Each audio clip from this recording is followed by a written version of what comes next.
Vamos a darle unos minutos a los niños. Mientras tanto, muy buenas tardes, iglesia. Amén, amén, amén. Muy buenas tardes, queridos pastores, Pastor Octavio, familia. Qué privilegio, qué hermoso momento poder ser testigos, ¿no?, de una consagración al ministerio. Cuántos recuerdos aquellos que hace tiempo estamos en el ministerio, ¿no?, de ese momento en el que junto y frente a la iglesia consagramos una vida, ¿no? Y qué privilegio y qué hermoso es poder recorrer los lugares a donde uno puede visitar para compartir de la palabra de Dios, ¿no? Desde que el pastor Plinio me convidó a esta invitación, cada vez que venía y que compartía con ustedes, iglesia, disfrutaba de ver cómo aman y cómo sirven y cómo siguen a nuestro Dios.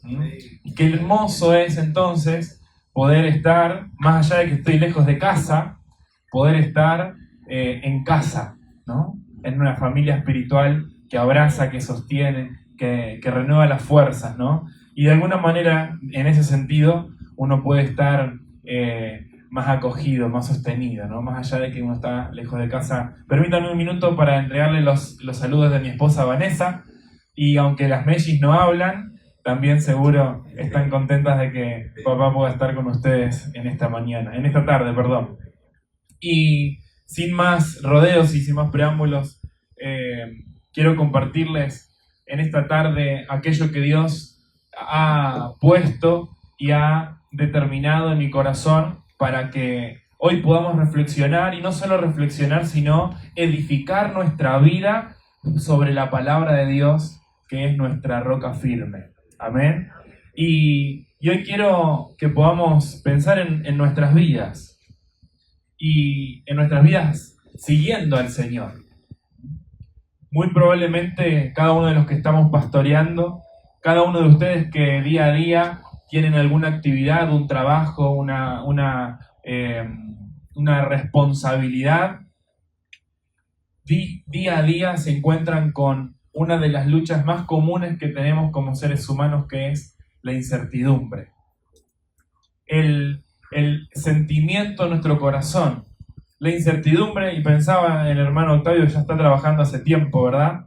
Pero cada uno de nosotros podemos pensar en ese momento en el que estábamos por emprender alguna tarea, en el que estábamos por dar el primer paso en un sueño, en el que estábamos por empezar a servir al Señor en algún área. Se llena nuestro corazón de alegría, de gozo, de fe, de entusiasmo, pero no tenemos que negar que también hay una cuota de incertidumbre. ¿Cómo me irá a ir? ¿Cómo estará el camino? ¿Será fácil? ¿Será difícil? ¿Me encontraré con dificultades? ¿Me encontraré con gigantes? ¿Me encontraré con ambientes propicios, con vientos que me sean favorables? ¿O me encontraré, no, esa cuestión, esa incertidumbre en nuestras vidas? Y que cada uno de nosotros en algún área nos toca el compartir, el sentirnos acompañados, ¿no?, por la incertidumbre, y que esa incertidumbre, ¿qué significa? Porque está, ¿de qué se trata nuestras vidas? Cuando no tenemos las respuestas a todo, ¿verdad? Y Dios es experto en llamarnos y no darnos más ninguna respuesta. No es experto en darnos una dirección y en no darnos mucho más detalles. Si recordamos la historia de Abraham, ¿no? Te voy a llamar y vas a ir a una tierra. ¿A dónde, Señor? Yo te voy a ir mostrando. No le da respuesta, no le da soluciones, no le da garantías. Tiene que mover a Abraham con la sola garantía de que su palabra iba a ser fiel y lo iba a sostener. Esta palabra, la canción que acabamos de cantar, la verdad que realmente la ha preparado Dios para que nosotros entremos en este tema y que le digamos a Dios: realmente en mi vida ha sido bueno, ha sido fiel y me ha sostenido, ¿no? Y la incertidumbre combate en nuestro corazón, porque por un lado tenemos la palabra de Dios que nos impulsa y que nos llama y que nos convoca, pero por el otro lado nuestra humanidad, nuestra carne, nuestro corazón en proceso de parecerse al corazón de Cristo, ¿no?, también lucha en nuestro interior y nos hace, y nos paraliza y nos moviliza a la duda muchas veces, ¿no? Y uno de los ingredientes más fuertes de la incertidumbre es la probabilidad. ¿Qué tan probable es que me vaya bien? ¿Qué tan probable es que mi llamado sea sostenido por Dios? ¿Qué tan probable es que cuando predique alguien se convierta al Señor? ¿Qué tan probable es que Dios vaya a sostener mi vida todos los días? Y podemos mirar la palabra y darnos cuenta de que muchos seguramente tuvieron ese tipo de preguntas, ¿no? O nosotros mirando sus historias podemos preguntarnos qué tan probable era que el Mar Rojo se abriera de par en par para que cruzara el pueblo elegido. ¿Qué tan probable era que en serio Cristo resucite el tercer día? Y ahí nos damos cuenta de que realmente Dios no es un Dios de probabilidades, sino que es un Dios de fidelidad y de certeza. Por eso, hoy quiero hablarles, hermanos, pastores, acerca de un Dios que no defrauda. Y que hoy podamos irnos de este lugar afirmado nuestro corazón, sea a un llamado, sea a un ministerio, sea a entregarle nuestra vida por primera vez al Cristo que resucitó, pero que nos podamos ir de este lugar sabiendo que tenemos un Dios que verdaderamente, sea el área de nuestra vida que sea, Él no importa dónde estamos, si estamos cerca o lejos de casa, Él no defrauda. Y quiero compartirles algunas historias de la palabra de Dios. La primera de ellas en 1 Samuel, capítulo 17. Y cuando lleguen ahí van a darse cuenta de que es una historia de película, que la sabemos de memoria desde la infancia, aquellos que hemos tenido el privilegio de estar en la iglesia desde pequeños. Pero hay un pequeño y hay uno grandote en esa historia de la palabra. David y Goliat. 1 Samuel, capítulo 17. Porque este Dios que no defrauda, hermanos, querida iglesia, es un Dios que da fuerzas. Dios da fuerzas a sus hijos. Y voy a leer el 1 Samuel 17, versículo 4 al 7, y dice así: un famoso guerrero, oriundo de Gat, salió del campamento filisteo. Su nombre era Goliat, y tenía una estatura de casi 3 metros.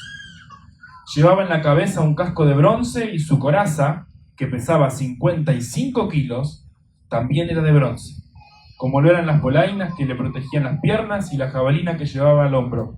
Y el asta de su lanza se parecía al rodillo de un telar y tenía una punta de hierro que pesaba casi 7 kilos. Delante de él marchaba un escudero. Un texto breve, pero que nos describe, un texto pequeño, pero que nos describe un gran personaje.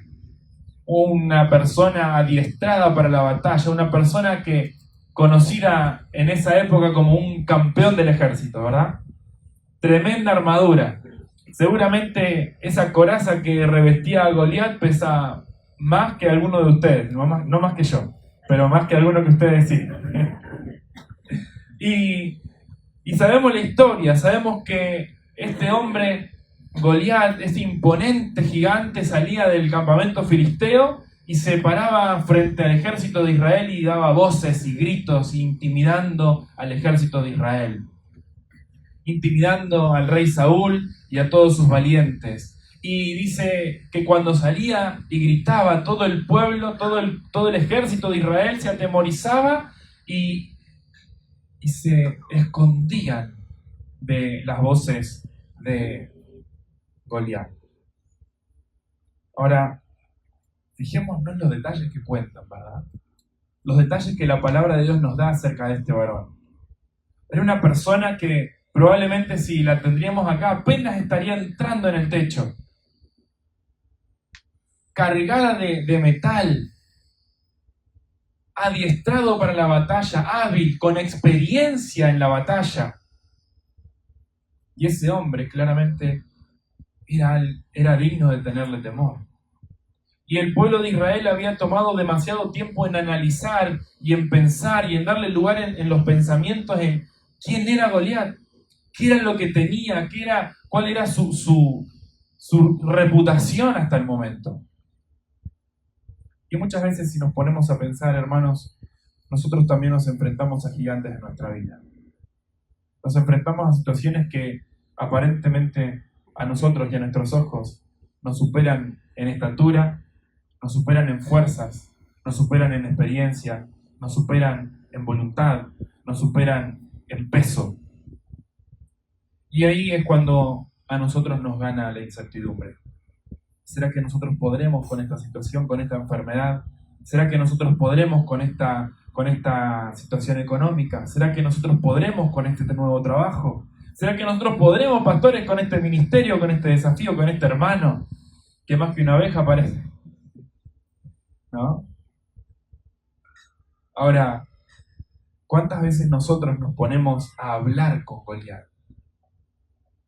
¿Cuántas veces nosotros entablamos una charla con nuestro enemigo, con nuestra situación difícil, con nuestro miedo, y entonces nuestro miedo toma lugar en nuestras vidas? Y muchas veces decimos, pero nosotros tenemos que ser de los que van adelante, todo lo puedo en Cristo que me fortalece, y estamos en la presencia de Dios, y estamos en intimidad con Dios, y ganamos fuerzas, pero vamos y con nuestras fuerzas de pronto nos encontramos que frente a Goliat se desbarata todas nuestras fuerzas, porque nos medimos fuerza contra fuerza y siempre Goliat va a tener alguna herramienta más que nosotros en nuestras fuerzas humanas. Sin embargo, David nos enseña a mantener el enfoque correcto. David, en el versículo 26 de ese capítulo, le preguntó a los que estaban con él y les dijo: ¿qué dicen que le darán a quien mate al filisteo y salve así el honor de Israel? ¿Quién se cree este filisteo pagano que se atreve a desafiar al ejército del Dios viviente?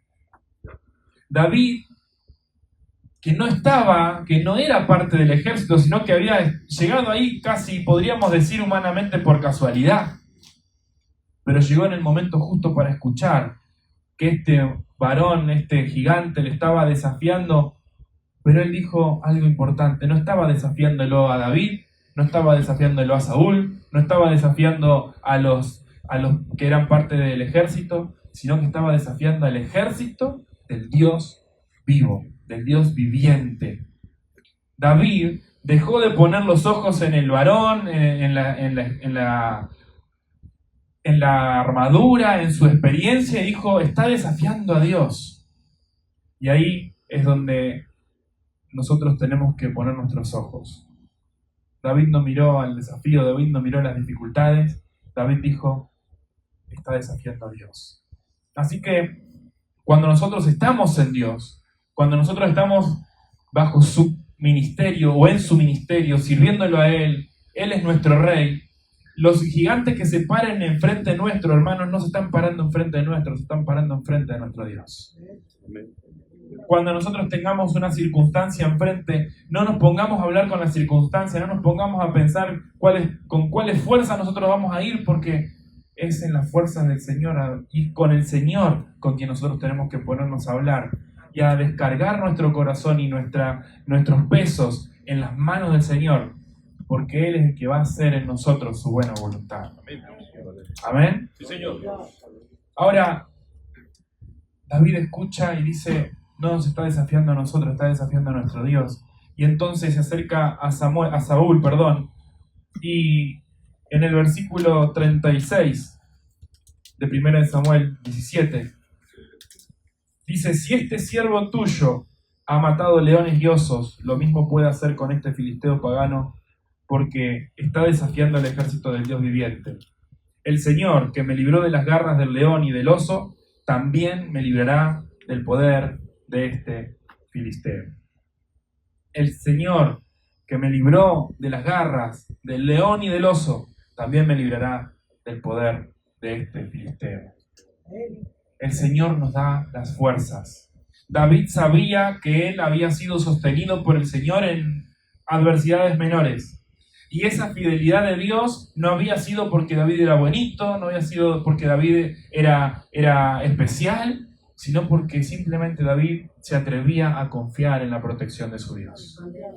Ahora, ¿cómo le ganamos a la incertidumbre? ¿Cómo batallamos nosotros con la incertidumbre que instantáneamente frente a la adversidad nosotros tenemos, aferrándonos a una palabra que Dios nos dé? David dijo: el Señor que ya me ha sostenido, me va a seguir sosteniendo. Y se aferró a esa palabra. Ahora, hermano, ¿qué palabra lo sostiene usted? ¿Qué palabra nos sostiene a nosotros, pastores, cuando estamos frente a la iglesia y hay alguna adversidad? ¿Qué palabra nos sostiene a nosotros cuando se empieza a levantar algún gigante en el ministerio y tenemos que sacar fuerzas de algún lugar? ¿Cuál es la palabra en donde nosotros decimos, Señor, yo he confiado, he tenido esta palabra como roca y baluarte en mi vida? Tenemos que tener una palabra. Tenemos que saber que Dios va a ser fiel, pero va a ser fiel a su palabra. Y esa va a ser nuestra fortaleza, la palabra de Dios. Dios no solamente pretende darnos fuerzas, hermanos, Dios pretende también proveernos. El Dios que no defrauda es el Dios que provee. Y muchas veces nos encontramos en Latinoamérica, en América, acá en Norteamérica, y en todos lugares hay diferentes tipos de necesidades. Y siempre vamos a encontrarnos quizá con alguna persona que está luchando, o nosotros mismos estaremos luchando en algún momento de nuestra vida con los pagos a principio del mes, con llegar a los fines de mes, con los sueños que queremos alcanzar y que vemos que cada vez que nos estamos acercando, como esas situaciones, ¿no? Esas imágenes de caricatura que se aleja la zanahoria, ¿verdad? Y nos acercamos un paso y la zanahoria se aleja un paso. Pero el Señor es un Dios que provee. Y acompáñenme en sus Biblias a Primera de Reyes 17. Porque nos va a hablar de una historia que estoy seguro que va a ministrar nuestros corazones. Habla acerca de la viuda de Sarepta. Y allí se encuentra con el profeta Elías. Esta mujer, en el capítulo 17, dice que Elías estaba en el desierto y le dijo: ve a esta ciudad, te vas a encontrar con una viuda que te va a sustentar. Entonces uno podría decir que bueno es Dios, y probablemente ya el Señor preparó una viuda rica, millonaria, para sostenerlo a Elías. Sin embargo, cuando Elías se acerca a esta mujer y le dice: mujer, tráeme un pan. ¡Un pan! No le pidió un asado argentino, solo le pidió un pan. Y esta mujer le dijo en el versículo 12: tan cierto como que vive el Señor tu Dios, respondió ella, que no me queda ni un pedazo de pan, solo tengo un puñado de harina en la tinaja y un poco de aceite en el jarro. Precisamente estaba recogiendo unos leños para llevármelos a casa y hacer una comida para mi hijo y para mí. Será nuestra última comida antes de morirnos de hambre. Qué mujer cristiana, ¿verdad? Tan cierto como Dios vive. Aleluya. Pero estoy por morirme. Ahora, esta mujer a la que le habla Elías estaba atravesando una situación real. Ella miró su tinaja antes de salir de su casa. La tinaja de harina tenía un puñado. Hermanas o hermanos, ustedes quizás saben cocinar pan. ¿Cuántos panes se hacen con un puñado de harina? Uno pequeñito. Un pequeño pan. ¿Cuántos panes se pueden hacer con un poco de aceite del jarro? Esta mujer estaba atravesando una situación real, tan real como la que atravesamos ustedes y yo, tan real como la que tú puedes estar viviendo en este momento y estás mirando la billetera, ¿no? Estás mirando tu cuenta bancaria, estás mirando tu situación y decís: Señor, solo un milagro. Ahora, hermanos, en Argentina se vende y se compra todo por kilo. Acá son libras, ¿verdad? ¿Cuántos panes se pueden hacer con 2 libras de harina? Y la respuesta es todo lo que el Señor quiera. Es todo lo que el Señor quiera. Cuando el Señor quiere, Él puede multiplicar los recursos. Ahora, ¿cómo reaccionamos nosotros cuando vemos nuestras tinajas vacías? Hermanos pastores, ¿cómo reaccionamos nosotros cuando de pronto las finanzas de nuestras iglesias no responden a lo que nosotros estaríamos esperando, o no responden a los proyectos que estamos planteando o a los vencimientos que estamos teniendo que enfrentar? ¿Por Porque mientras estamos aquí hoy, hermanos, todos decimos amén. Pero cuando estamos frente a los números, cuando estamos frente a las planillas, cuando estamos frente a los vencimientos, ahí es donde nosotros tenemos que fortalecer nuestra fe y ver qué respondió el Señor a esta mujer. Versículo 13, siguiente a esa declaración de la mujer, dijo: será mi última comida antes de morir de hambre. ¿Ustedes cómo piensan que esa mujer iba a hacer ese pan? ¿Feliz y contenta? Probablemente iba a condimentar ese pan con lágrimas. Sin embargo, el profeta le dice dos palabras que cambiaron su vida de continuo. Le dijo: no temas, le respondió Elías. Vuelve a tu casa y haz lo que pensabas hacer, pero antes prepárame un panecillo con lo que tienes y tráemelo y lo haz para ti y para tu hijo. Elías le pronuncia: no temas. El temor estaba ganándole al corazón, en el corazón de esta mujer. Se estaba olvidando que ese Dios que vive es un Dios que provee y que ya tenía un plan para ella para sostenerla. El Señor provee, el Señor sostiene, pero el Señor primero también le hace un llamado a esta mujer a través del profeta. En el temor no iba a haber el milagro. Pastores, amigos, iglesia, familia de Dios, el temor no es buen consejero. El temor no nos va a dar fortaleza. El temor no nos va a llevar a ver el milagro de Dios, sino nuestra fe, nuestra confianza. Porque esta mujer, cuando escuchó no temas, ella podría haber dicho: ¿qué va a decir este hombre? Se quiere aprovechar de mi último pan. Y podría haberse comido su último pan ella en su casa. Pero sin embargo esta mujer decidió creer. Tenemos que afirmar nuestro corazón y empezar a creer en nuestras vidas. Esta mujer recibió una palabra, versículo 14, dice: porque así dice el Señor, no se agotará la harina de la tinaja, ni se acabará el aceite del jarro, hasta el día en que el Señor haga llover sobre la tierra. El Señor le dio una palabra a la mujer, y la mujer decidió creer. Una vez más, la incertidumbre en nuestra vida, el temor en nuestra vida, se disipa cuando tenemos una palabra en nuestro corazón. Cuando afirmamos nuestra vida, en una palabra de Dios. Cuando nos faltan recursos, cuando estamos en necesidad, cuando de pronto vemos que estamos, en Argentina decimos cuando estamos ajustados. ¿A dónde va nuestro corazón? ¿Cuál es la palabra que nos sostiene? ¿Qué palabra, hermano, hermana, le da certeza de que Dios no va a dejar de cuidar su vida, ni en las buenas, ni en las malas? Porque es la palabra de Dios en la que nosotros podemos acercarnos a su trono y decirle: Padre, en esta palabra he confiado. Amén. Y por último, quiero compartirles este Dios que no defrauda.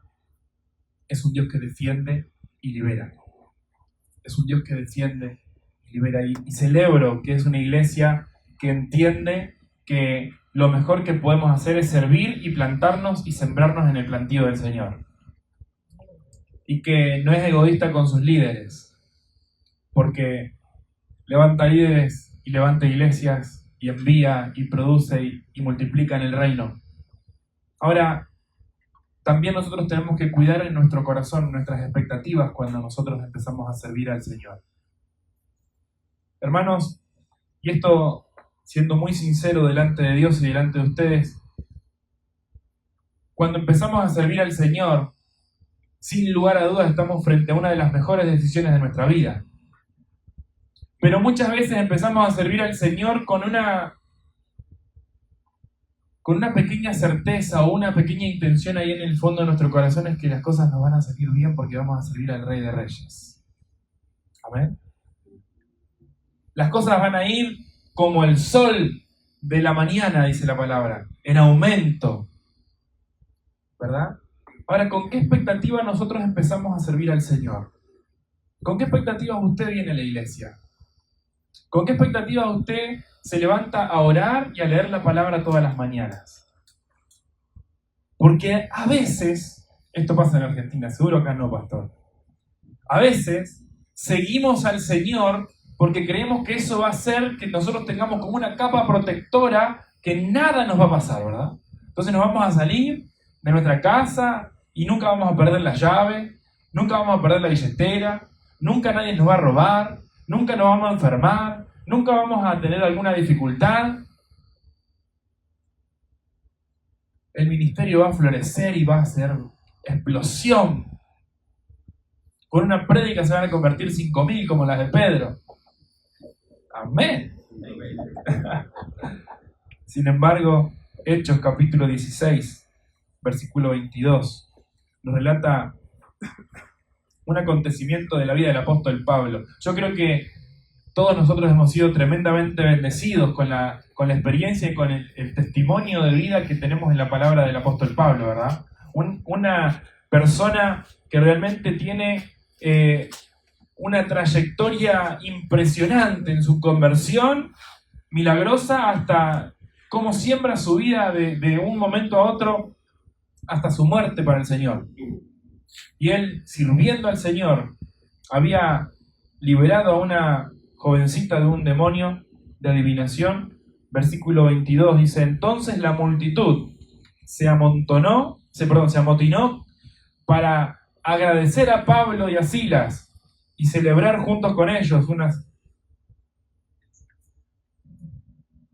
No dice eso la palabra. Es lo que nosotros querríamos, ¿verdad? Después de un milagro, después de una persona liberada, Pablo y Silas dice: la multitud se amotinó contra ellos y los magistrados mandaron a que le arrancaran la ropa y los azotaran. Y después de darles muchos golpes, les echaron en la cárcel y ordenaron al carcelero que los custodiara con la mayor seguridad. Al recibir tal orden, éste los metió en el calabozo interior y les sujetó los pies con el cepo. Muchas veces, hermanos, logra ganarnos el desánimo en nuestras vidas porque creemos y queremos que en nuestra vida con el Señor nos vaya todo bien. Nos salgan todos los proyectos, nos alcance la bendición, nos persiga la bendición. Pero la realidad, hermanos, es que mientras más sirvamos al Señor, muchas veces, y en este mundo Jesús nos dijo, vamos a tener aflicción. Vamos a tener aflicción. Y que nosotros lo sepamos va a hacer que nosotros nos preparemos para seguir al Señor, como decimos en Argentina, contra viento y marea. Contra viento y marea. Y es necesario que nosotros entendamos lo siguiente: seguir al Señor, vamos a tener que sufrir adversidades. Pero ¿cómo reacciona nuestro corazón frente a esos momentos de adversidad?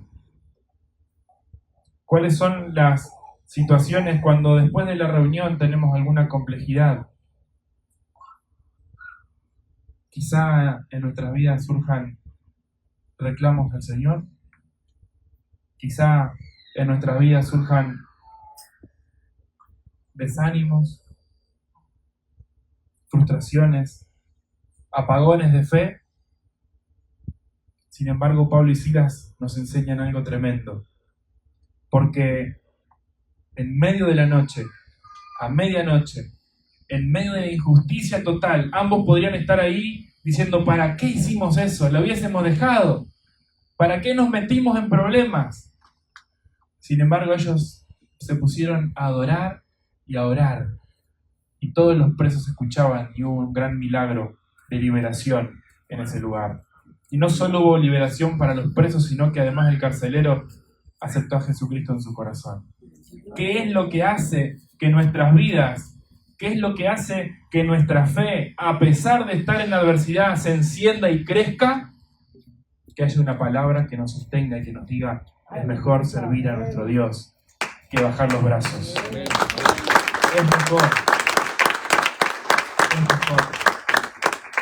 Es mejor servir a Dios que bajar los brazos. Porque Dios, en el momento justo y oportuno, va a abrir puertas y va a traer libertad y va a traer bendición sobre nuestras vidas. Va a defender a sus hijos. Pablo seguramente, hablando con Silas, habrán recordado Romanos 8:28, o de ahí habrá salido para escribirlo después, y recordar que a los que aman a Dios, todas las cosas el Señor las dispone para bien. Amada iglesia, tenemos un Dios que no defrauda. Pero Dios no defrauda a aquellos que se sostienen en su palabra. Y sosténgase en su palabra. Porque cuando llegue el momento, cuando venga el momento en el que Dios determinó, como decía el hermano pastor Octavio, cuando en su libro esté el día de su victoria, en esa página, y llegue porque fue fiel, va a ver el resultado del Dios que no defrauda y va a poder dar testimonio de él. No baje los brazos, no descanse, no deje de gastar su vida para el Señor. No dejemos de seguir sembrando oración, no dejemos de seguir sembrando tiempo, no dejemos de seguir sembrando recursos, porque no sabemos hasta dónde puede volar esa semilla y dar fruto en alguna otra tierra. Quiero invitarlos a que puedan ponerse de pie. Y quizás, Daniel, me ayudas con una melodía. Quiero terminar en esta tarde orando, hermanos, y bendiciendo esta palabra, porque realmente tenemos un Dios que no defrauda. Que se afirme nuestro corazón en eso. Y quizás llegó hasta aquí, hermano, hermana, usted, pastor, con el corazón abatido, con la fe un poco opacada, con la lámpara, con el cristal un poco opaco por las luchas y las desavenencias de este tiempo. Pero yo quiero invitarlo, hermano, a que hoy pueda levantar las manos y decirle: Dios, renueva mis fuerzas. Dios, aviva en mi interior el fuego, con el fuego de tu espíritu, el llamado que has hecho desde mi juventud. Hermano, que hoy pueda aprovechar este tiempo y no irse de este lugar igual de como llegó, sino que pueda levantar sus brazos, levantar su fe y decirle: Señor, escucho de un Dios que no defrauda, escucho de un Dios que no deja a sus hijos abandonados, y yo quiero ser uno de los que disfrute de tener ese Dios. Padre, oh Padre eterno, pido que tu bendición se derrame de una forma sobrenatural. Padre, en el nombre de Jesús, que el corazón de cada uno de mis hermanos sea como el de David, que deja de mirar al gigante, deja de mirar el problema y se enfoca en mirarte a ti y a tu palabra. Padre, ruego para que en este lugar se levanten mujeres y hombres como esa viuda pobre que ya estaba a punto de morir, pero decidió creerte, Señor, y tú prosperaste y abriste un camino y trajiste multiplicación, Señor, y oro para que donde faltan recursos ahora, por tu fidelidad, Señor, y tu misericordia, se multiplique lo que hay.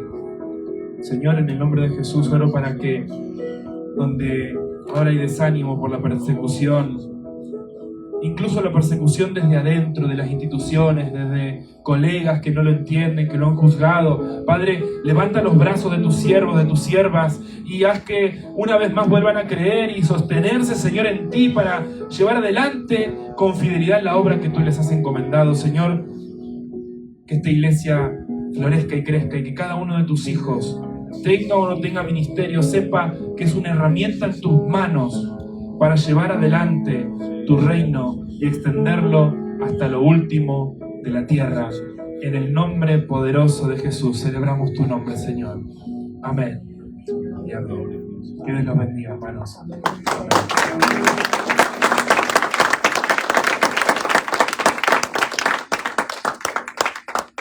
Muchas gracias, Pastor Ignacio.